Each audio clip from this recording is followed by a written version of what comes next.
Hi there, welcome back to the Burundi Community YouTube channel. In today's video, we're going to be learning about numbers. Numbers are symbols we use to count, measure, and label.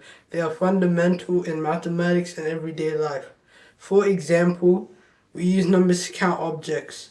1 apple, 2 apple, 3 apple, and so on.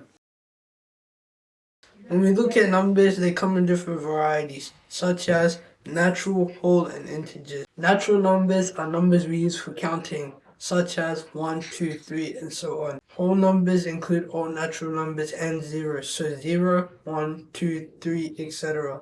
Integers include all whole numbers and their negative counterparts, like -3, -2, -1, 0, 1, 2, 3. Now let's talk about the importance of numbers in the daily life. Numbers are everywhere. We use them to tell time, handle money, measure distances, and much more. For example, imagine buying 3 apples. You need numbers to count them, and you need money to pay for them. So numbers are all around us, helping us make sense of the world.